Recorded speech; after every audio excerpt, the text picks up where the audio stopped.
నిహారిక కొణిదెల గురించి తెలుగువారికి ప్రత్యేక పరిచయాలు అక్కర్లేదు. ఓవైపు హీరోయిన్గా నటిస్తూనే మరోవైపు నిర్మాతగా రాణిస్తున్నారు.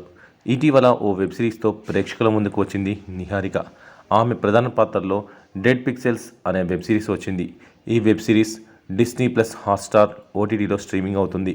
అయితే నిహారిక కొణిదెల ఇటు సినిమాలు చేస్తూనే అటు డిజిటల్లోనూ రాణిస్తూ అలరిస్తుంది. ఆమె ఇప్పటి వరకు తెలుగులో 3 చిత్రాల్లో హీరోయిన్గా చేసింది. మొదటి సినిమా ఒక మనసు. ఇది పర్వాలేదనిపించినా ఆ తర్వాత వచ్చిన హ్యాపీ వెడ్డింగ్, సూర్యకాంతం సినిమాలు పెద్దగా ఆకట్టుకోలేదు. కానీ ఆమె నటించిన వెబ్ సిరీస్ ముద్దపప్పు ఆవకాయ మంచి ఆదరణ పొంది నెటిజన్లకు దగ్గరైంది. ఇక ఎప్పటికప్పుడు ట్రెండీ లుక్స్లో మెస్మరైజ్ చేస్తోంది నిహారిక. ఇక ఎంతో అట్టహాసంగా పెళ్లి చేసుకున్న నిహారిక 2 ఏళ్లకే విడాకులు ఇచ్చి సోలోగా ఉంటుంది. జొన్నలగడ్డ చైతన్యతో నిహారిక విడిపోవడానికి కారణం ఆమె తండ్రి నాగబాబు చేసిన అతి గారాబమే కారణమని తెలుస్తోంది. తన కుమార్తెను అల్లారు ముద్దుగా పెంచిన నాగబాబు ఆమె ఏది కోరినా కాదనకుండా అందించారు. వివాహమైన తర్వాత అత్తగారింట్లో ఎలా మసులుకోవాలో నేర్పలేదని మెగా కుటుంబానికి సన్నిహితంగా ఉండేవారు వ్యాఖ్యానిస్తున్నారు. పోలీసు అధికారి కుమారుడైన జొన్నలగడ్డ చైతన్య అనే వ్యక్తితో రాజస్థాన్లో డెస్టినేషన్ వెడ్డింగ్గా వీరి వివాహ వేడుక జరిగింది. అప్పట్లో మెగా కుటుంబంతో పాటు టాలీవుడ్కు సంబంధించిన ఎంతోమంది ఆ వివాహానికి హాజరయ్యారు. అయితే ఆ తర్వాత కొన్నాళ్లకే వీరిద్దరి మధ్య విభేదాలు రావడంతో కోర్టుకు వెళ్లి అధికారికంగా విడాకులు కూడా తీసుకున్నారు. ఇక నిహారిక జొన్నలగడ్డ చైతన్య మళ్ళీ కలవబోతున్నారని ఇటీవల నెట్టింట తెగ ప్రచారం జరిగింది. అయితే ఇది కలిసి కాపురం చేసుకోవడానికి కాదు. వీళ్ళిద్దరూ కలిసి ఉన్నప్పుడు ఒక స్థలాన్ని ఇద్దరు డబ్బులతో కొనుగోలు చేశారట.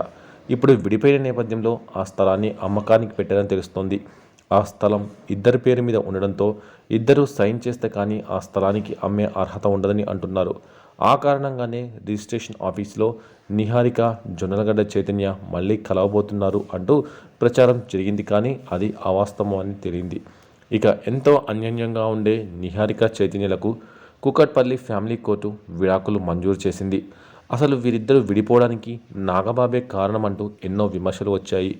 వివాహమైన తర్వాత అత్తగారింట్లో నిహారిక ఏమాత్రం సర్దుకుపోలేకపోయింది. దీంతో చైతన్య నిహారిక చేత నాగబాబు వేరే కాపురం పెట్టించాడు. పెళ్ళైన తర్వాత నటించే విషయంలో భర్త చైతన్యతో పాటు అత్తారింటి ఆంక్షలు ఆమెను ఇబ్బంది పెట్టినట్టు తెలుస్తోంది. ఈ విషయమే భార్యాభర్తల మధ్య మనస్పర్ధలకు కారణమైనట్లు సమాచారం. ఆ మనస్పర్ధలే చివరకు విడాకుల వరకు దారితీశాయి. రాజీ కోసం నాగబాబు ఎన్నో ప్రయత్నాలు చేసినప్పటికీ ఫలితం లేకపోయింది. ఒకవైపు కూతురుకు నచ్చజెప్పే ప్రయత్నం చేసినా అప్పటికే జరగాల్సిన నష్టం జరిగింది. తాను చేసిన అతి గారాబం కూతురు విడాకులు తీసుకునేందుకు కారణమైందంటూ తన సన్నిహితుల దగ్గర నాగబాబు చెప్పుకొచ్చినట్లు టాక్ నడిచింది. ఇక నిహారిక కొణిదెల ప్రస్తుతం మళ్ళీ నటిగా, నిర్మాతగా బిజీ అవుతుంది. ఒకప్పుడు సినిమాలు, సిరీస్లు, షోలు చేసిన నిహారిక మధ్యలో కొంచెం గ్యాప్ ఇచ్చింది. ఇక పెళ్ళి, ఆ తర్వాత విడాకులు, ఇలా కొన్ని రోజులు వైరల్ అయింది. విడాకుల అనంతరం మళ్ళీ తన కెరీర్పై ఫోకస్ చేసింది. ఓ పక్క సినిమాలు, సిరీస్లు చేస్తూ మరో పక్క తన సంతోషాన్ని వెతుక్కుంటుంది. రెగ్యులర్గా సోషల్ మీడియాలో యాక్టివ్గా ఉంటుంది నిహారిక. తన ఫ్రెండ్స్తో కలిసి ఎంజాయ్ చేస్తున్న వీడియోలను ఫోటోల రూపంలో షేర్ చేస్తుంది.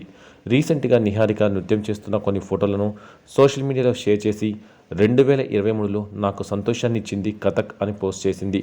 దీంతో నిహారిక కథక్ నేర్చుకుందని అందరూ భావించారు. ఇక నిహారిక కథక్ నేర్చుకోవడం ఇన్ని రోజులు సీక్రెట్గా ఉంచి ఈ విషయాన్ని ఇప్పుడు రివీల్ చేయడం విశేషం. కథక్ నేర్చుకునే సమయంలోనే తీసిన ఫోటోలను నిహారిక పోస్ట్ చేసింది. దీంతో పలువురు నిహారికను అభినందించారు. మరి అభిమానులకు నిహారిక కథక్ ప్రదర్శన ఎప్పుడు చూపిస్తుందో అని ప్రతి ఒక్కరూ ఎంతో ఆసక్తిగా ఎదురుచూస్తున్నారు. ఇదిలా ఉంటే నిహారిక విడాకులు తీసుకోగా నాకు పెళ్లి గిల్లి సెట్ కాదని గతంలో చెప్పిన ఓ వీడియో ఇప్పుడు వైరల్ అవుతుంది. సూర్యకాంతం సినిమాలో నిహారిక తల్లి పాత్ర చేసింది సుహాసిని. ఓ సీన్లో సుహాసిని కూతురు నిహారికను పెళ్లి చేసుకోవే అని అడుగుతుంది. మళ్ళీ పెళ్ళి అంటే లేచిపోతా, ఈ పెళ్లి గిల్లి నాకు సెట్ కావు, వదిలే అంటుంది. ఈ ఓల్డ్ వీడియో ఇప్పుడు బయటికి తీసిన నెటిజన్స్ నిహారిక పెళ్లి తనకు సెట్ కాదని ముందే చెప్పింది, నాగబాబు అర్థం చేసుకోకుండా పెళ్లి చేశాడు అని సెటరికల్ కామెంట్స్ చేస్తున్నారు. ఇప్పుడు ఈ వీడియో నెట్టింట తెగ వైరల్ అవుతుంది. ఇక నిహారిక తన పూర్తి దృష్టి కెరియర్ పైన పెట్టింది. నటిగా సెకండ్ ఇన్నింగ్స్ స్టార్ట్ చేసింది. నిర్మాతగా సత్తా చాటే ప్రయత్నం చేస్తుంది. మంచు మనోజ్ హీరోగా నటిస్తున్న వాట్ ది ఫిష్ అనే సినిమాలో నటించబోతున్నట్టు ఇదివరకు ఈమె ఫస్ట్ లుక్ పోస్టర్ ద్వారా అర్థమైంది. నిహారిక పుట్టినరోజు సందర్భంగా ఈ సినిమా నుంచి నిహారిక పోస్టర్ విడుదల చేశారు. ఇందులో నిహారిక లుక్ చాలా బోల్డ్గా ఉంది. ఇక నిహారిక ఎప్పటికప్పుడు అభిమానులతో కూడా ముచ్చటిస్తూ వారు అడిగే ప్రశ్నలకు ఆసక్తికర సమాధానాలు చెబుతూ ఉంటుంది. ఈ క్రమంలోనే ఓ నెటిజన్ నిహారిక మీ అరచేతిని చూపించండి అంటూ ఇటీవల ప్రశ్నించారు. ఈ ప్రశ్నకు నిహారిక చాలా డిఫరెంట్గా రియాక్ట్ అవుతూ సమాధానం ఇచ్చింది. ఎందుకు బాబు, నా జాతకం ఏమైనా చెబుతావా అంటూ ఆమె మాట్లాడారు. నా జాతకం చెప్పడానికే నా అరచేతిని చూపించమంటున్నావా అంటూ కామెంట్ చేయడమే కాకుండా నా ఫ్యూచర్ గురించి నాకు తెలియకపోతేనే నేను హ్యాపీగా ఉంటాను అంటూ కామెంట్ చేసింది. ఇక మరో నెటిజన్ మీ ఏజ్ ఎంతో చెప్తారా అంటూ ప్రశ్నించారు. ఈ ప్రశ్నకు ఈమె సమాధానం చెప్తూ ఏజ్ దాచుకోవాల్సిన అవసరం ఏముంది అంటూ తన వయసు 30 సంవత్సరాలు అంటూ అసలు విషయం బయటపెట్టింది. ఇలా ఎన్నో విషయాల గురించి సరదాగా అభిమానులు ఈమెను ప్రశ్నించడంతో నిహారిక కూడా ఓపికగా సమాధానాలు చెప్పింది. ఇలా వీటన్నింటినీ తన ఇన్స్టాగ్రామ్ స్టోరీ ద్వారా షేర్ చేయడంతో అవి నెట్టింట వైరల్ అయ్యాయి. నిహారిక ఇటీవల కాలంలో నెట్టింట తెగ హాట్ టాపిక్ అవుతుంది. అటు విడాకుల విషయం, ఇటు సోషల్ మీడియాలతో నిహారిక అభిమానులను తెగ అలరిస్తూనే ఉంటుంది.